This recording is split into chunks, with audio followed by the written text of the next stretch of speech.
Politik serba mungkin atau serba sakit?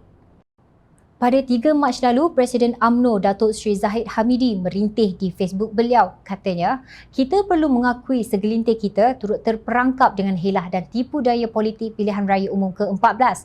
Terperangkap dengan psikologi lawan mempermainkan sentimen dan emosi ahli serta penyokong UMNO Barisan Nasional untuk menumbangkan parti sendiri. Beliau tidak menyatakan siapa yang dimaksudkan, namun ayat-ayat Zahid itu memberi bayangan yang jelas. Menurut Zahid, mereka berpidato kononnya jika menang, Parti UMNO Barisan Nasional akan diselamatkan oleh pemimpin kerajaan baru. Hakikatnya, selepas tewas, UMNO Barisan Nasional malah dihina, dikeji dan cuba dihapuskan secara total oleh mereka. Inilah yang dikatakan politik serba mungkin yang juga melibatkan adegan scheme of things yang disebut Zahid sebagai membeli belah.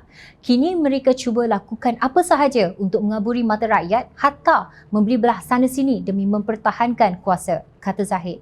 Rentetan daripada serang-menyerang tanpa henti antara UMNO dan Bersatu itu akhirnya dilayangkan surat cerai pada 4 Mac 2021. Hari ini, 5 Mac, Zahid mengulangi seruannya supaya seluruh jentera, ahli dan penyokong UMNO Barisan Nasional all out menggunakan media sosial. Beliau mendakwa kenyataannya telah menimbulkan kemarahan tentera cyber yang menyerang Facebooknya, memperlekeh dan memutar-belitkan kesaannya. Kluster fitnah bimbang rakyat tahu akan kebenaran, akan tahu pernah diperdayakan bos mereka. Kluster kuasa khawatir bos hilang kedudukannya apabila rakyat menyedari UMNO Barisan Nasional jua yang terbaik untuk mereka. Kluster cari makan takut UMNO Barisan Nasional bangkit kuat. Bos hilang jawatan, maka mereka apa pun tak boleh, ujar Zahid. Semua kluster yang disenaraikan oleh Zahid itu bukan dari Pakatan Harapan. Apakah daya Zahid? Politik serba mungkin yang diamalkan oleh parti-parti politik di Malaysia termasuk yang menggunakan kaedah Machiavelli yang menghalalkan cara kini sudah menikam diri sendiri. UMNO Barisan Nasional menggunakan kaedah itu apabila ia memberi kuasa kepada Bersatu menerusi langkah Sheraton atau tebuk atap. UMNO Barisan Nasional menyokongnya walaupun tahu tindakan itu salah dalam sistem demokrasi. Maka jika UMNO Barisan Nasional merasa terhina atau dikeji, itulah harga yang harus dibayar kerana mereka mengangkat pengkhianat sebagai ketua kudeta.